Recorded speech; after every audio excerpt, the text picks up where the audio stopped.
Sweet Blasphemy. A novel, A.Z. Zohara. Sufi mystics say the secret of the Quran lies in the verse Al-Fatiha, and the secret of Al-Fatiha lies in Bismillahirrahmanirrahim, and the quintessence of Bismillah is the letter B-A, and there's a dot below that letter. The dot underneath the B embodies the entire universe. The Mathnawi starts with B, just like all the chapters in this novel. Forward. Beset with religious clashes, political disputes, and endless power struggles, the 13th century was a turbulent period in Anatolia. In the West, the Crusaders, on their way to Jerusalem, occupied and sacked Constantinople, leading to the partition of the Byzantine Empire. In the East, highly disciplined Mongol armies swiftly expanded under the military genius of Genghis Khan. In between, different Turkish tribes fought among themselves, while the Byzantines tried to recover their lost land, wealth, and power. It was a time of unprecedented chaos when Christians fought Christians, Christians fought Muslims, and Muslims fought Muslims. Everywhere one turned, there was hostility and anguish and an intense fear of what might happen next. In the midst of this chaos lived a distinguished Islamic scholar, known as Jalal-Ud-Din Rumi.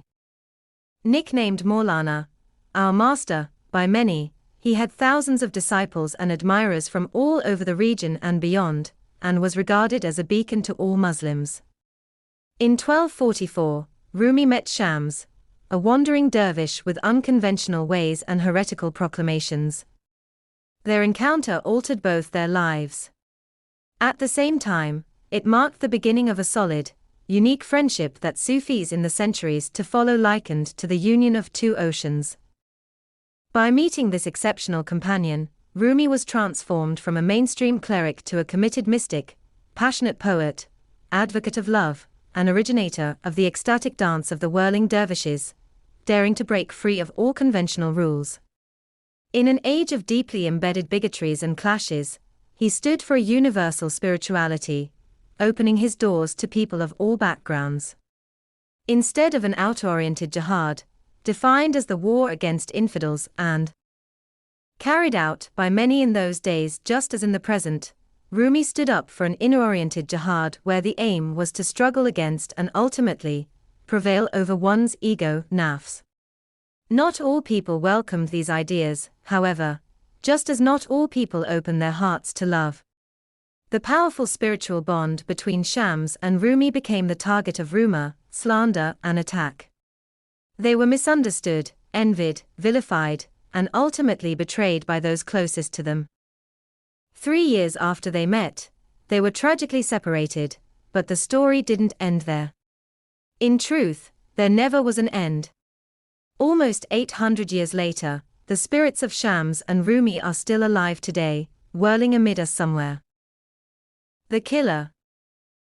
Alexandria, November 1252, beneath dark waters in a well, he is dead now.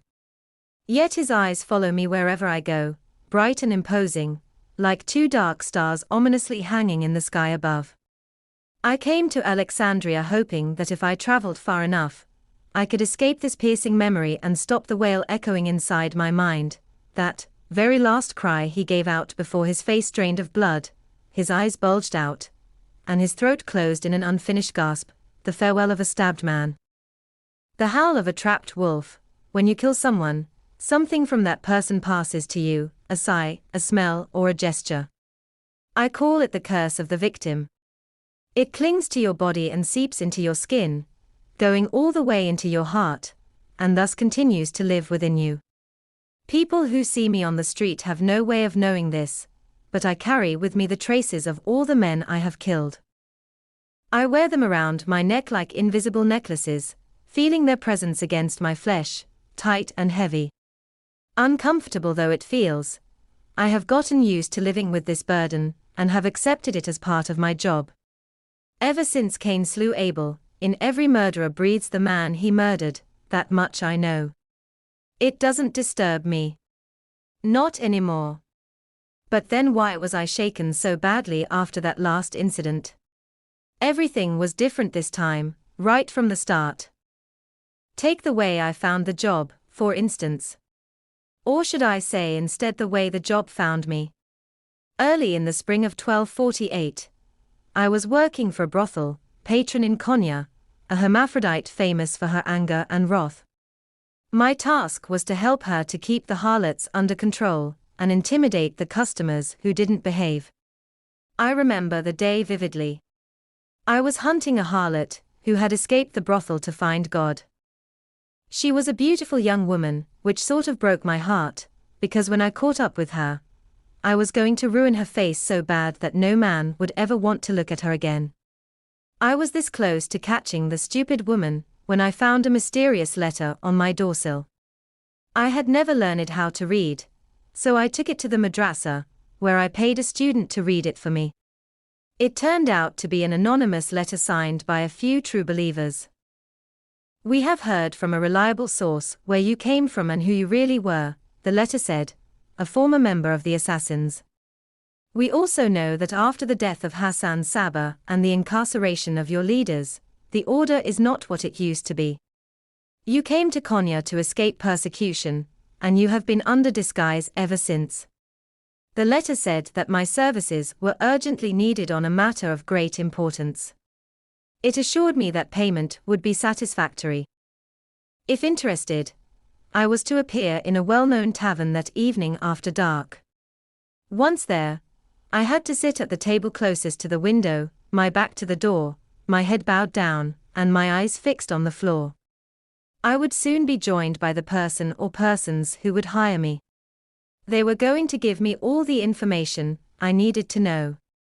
Neither when they arrived nor as they left, and at no point during our conversation, could I raise my head and look at their faces.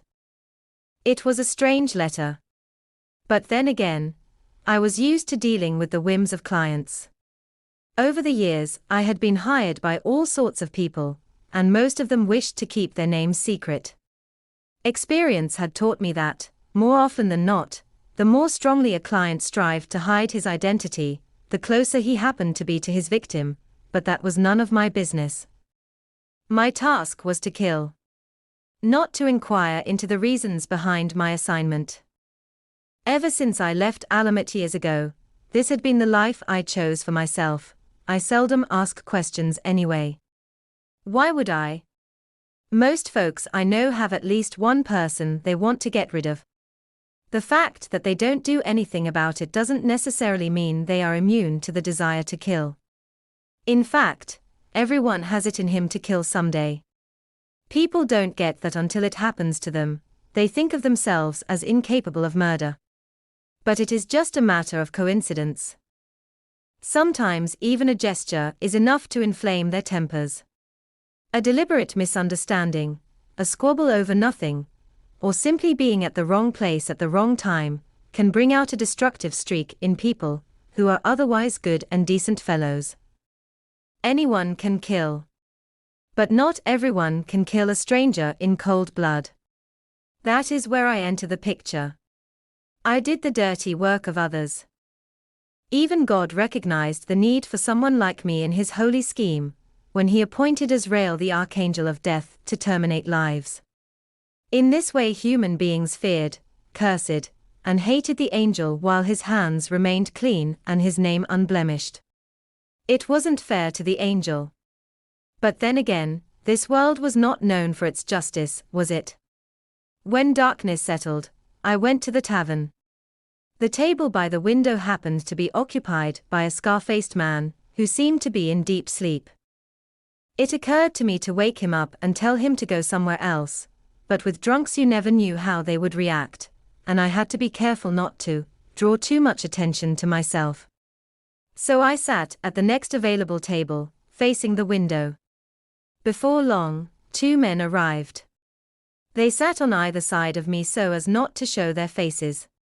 I didn't need to look at them, though, to realize how young they were and how unprepared for the step they were about to take. "You came highly recommended," said one of them, his tone not so much cautious as apprehensive. "We were told you were the best." It felt funny, the way he said it, but I suppressed my smile. I noticed they were scared of me, which was a good thing. If they were scared sufficiently, they could not dare to do me wrong, So I said, yes, I am the best. That is why they call me Jackal Head. I have never let my clients down, no matter how hard the task. Good. He sighed. Because this might not be an easy task. Now the other guy spoke. See, there is this man, who has made himself too many enemies. Ever since he came to this town, he has brought nothing but trouble. We have warned him several times, but he pays us no attention. If anything, he has become all the more contentious. He leaves us no other option. It was always the same. Each time the clients tried to explain themselves before we cut a deal, as if my approval could in any way lessen the gravity of what they were about to do. I know what you mean. Tell me, who is this person? I asked. They seemed reluctant to give me a name, offering vague descriptions instead. He is a heretic who has nothing to do with Islam. An unruly man full of sacrilege and blasphemy. A maverick of a dervish. As soon as I heard this last word, a creepy feeling spread over my arms. My mind raced. I had killed all sorts of people, young and old, men and women, but a dervish, a man of faith, was not among them. I had my superstitions and didn't want to draw God's wrath upon me, for despite everything I believed in, God, I'm afraid I'm going to have to turn it down. I don't think I want to kill a dervish. Find someone else. With that, I stood up to leave. But one of the men grabbed my hand and beseeched, wait, please. Your payment will be commensurate with your effort. Whatever your fee is, we are ready to double the price. How about triple? I asked, convinced that they wouldn't be able to raise the amount that high, but to my surprise, after a brief hesitation, they both agreed. I sat back in my seat, feeling jittery. With this money I could finally afford the price of a bride and get married and stop fretting over how to make ends meet.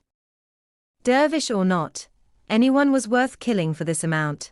How could I know in that moment that I was making the biggest mistake of my life, and would spend the rest of my days regretting it? How could I know it would be so hard to kill the dervish, and that even long after he was dead, his knife-like gaze would follow me everywhere? 4 years have passed since I stabbed him in that courtyard, and dumped his body in a well, waiting to hear the splash that never came. Not a sound. It was as if rather than falling down into the water he fell up toward the sky.